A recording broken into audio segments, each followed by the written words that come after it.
co-chairs of the committee and the committee, thank you for having us here. My name is Belino. I teach at Salem State University, among other places.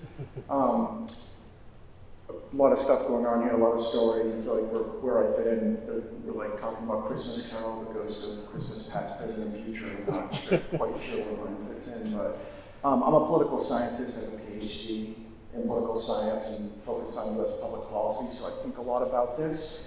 And I think about where I sit, and I think a lot about larger institutional forces and public higher education and the civic-minded history of that.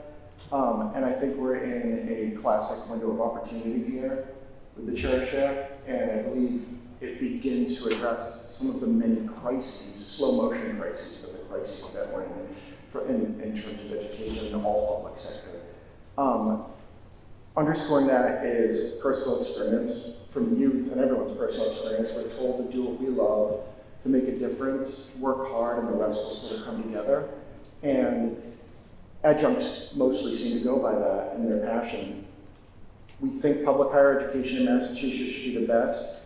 We recognize that we're this wonderful knowledge economy, and, or as someone said, the Athens of America, Boston's been called. And we want the best quality opportunities for accessible higher education, quality higher education for our students, because they're what this is really about. But how can I maintain this sort of inspiration for them when I know so many things are going the way they're going? These larger forces, what I think's happened is the public commitment has been shrugged off over time. You say maybe since the 80s. I can't pinpoint it, but that's what's been happening. And sometimes change is change, and you shouldn't be afraid of it, but sometimes it's can be akin to a disease, or the slow motion crises that I mentioned earlier. In the face of this, the adjuncts are sat with crappy pay, no health care, horrible retirement, no job security, and the relationship is highly exploitative.